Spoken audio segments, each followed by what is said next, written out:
One of the lines from right out of the 5 a.m. Club is, one of the DNAs of legendary is longevity. Before the sun rises is the time of least distraction. Before the sun rises, where you can build intimacy and fluency with what you want to stand for in your day. Before the sun rises, the luxury and tranquility of the early morning hours, you can do that deep inner work that will allow you to go out in the world and play at your best. When your only metric of your self-worth is something that's so non-important for your self-worth, which is money. Money is ultimately an ancillary effect of living a good, healthy life. At the end of the day, I say, today, what did I do to work on my physical health? Did I eat well, move well, sleep well, 8 hours? Emotional health, am I good with the relationships around me and my friends? And am I removing toxic people from my life? Emotional health is very important.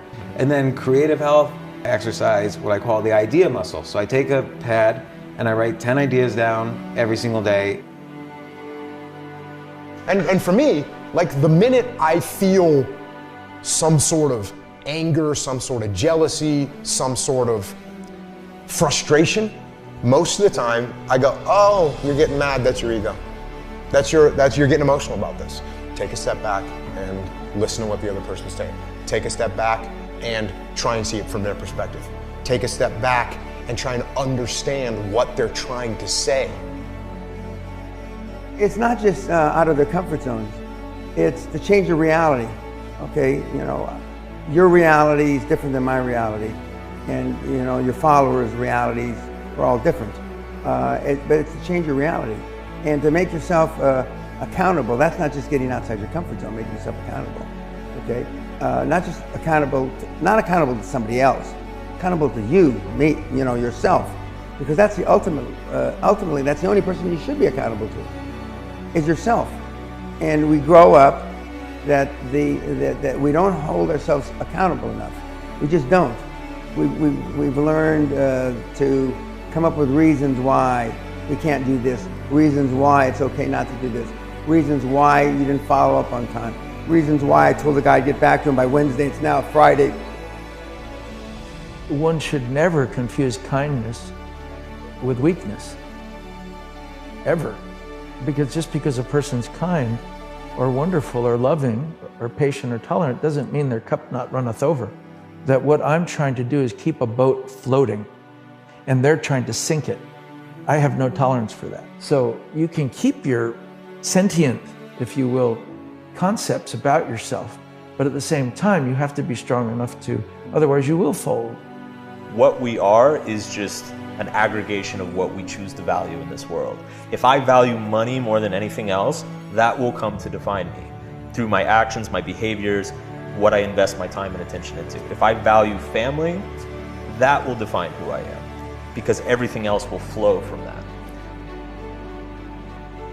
What I'm able to do is, if I want something, I go into the future in my brain, which is powerful, and I visualize exactly what I want. So I'm there, I'm in my future. And then I think about every single thing I need to do to make that happen, and every single thing that could stop that from happening or what I need to avoid. Then I go right back, just in the future, thinking about watching myself on my television network. So because I do that, that means I have to think what would be the worst case scenario, and then I have to think what would be the best case scenario.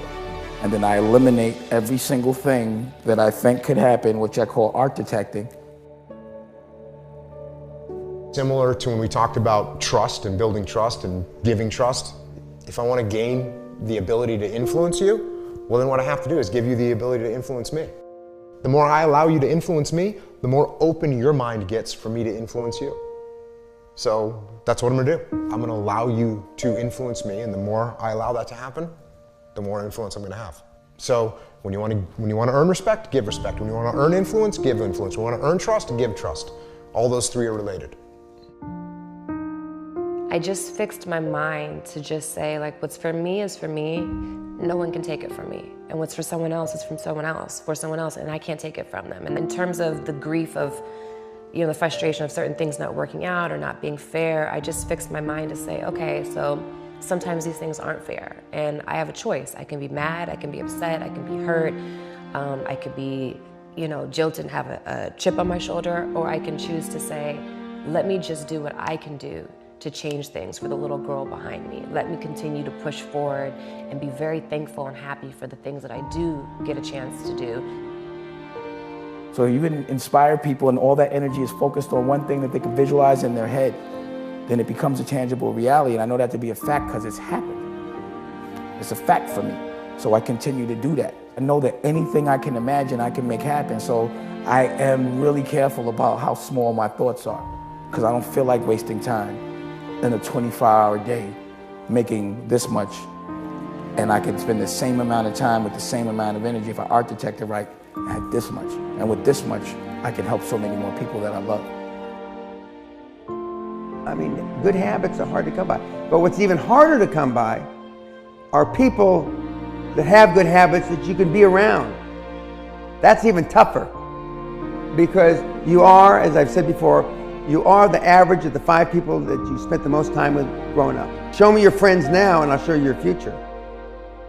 What are the beliefs that I want to focus on so they expand inside of me? Even the thoughts that I want to focus on. What are my values? What are the behaviors that I need to embody, right? So you read these affirmations every day and you're programming yourself to live in alignment with that program that you've designed.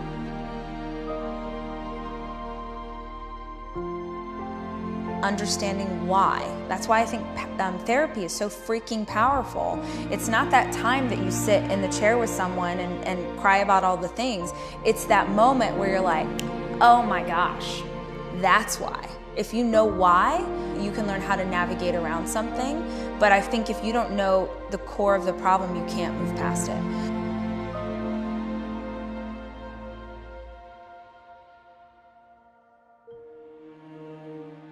To be grateful and to be humble and to have my perspective really be about, I am thankful to do this.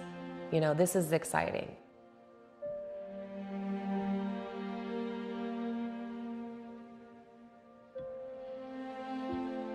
Because life is an art. You can't forget that life is an art. Can the average fellow go to Walmart and afford let's take a tray? Yes, it might be $3. Can you afford a cup instead of a paper cup? Might be $1. Now, can you put your favorite coffee in that cup? Can you go to a market or something and get a nice blueberry muffin? Can you make that look pretty, put a flower on that tray? Now can you go give it to your husband or your wife? It's the art of life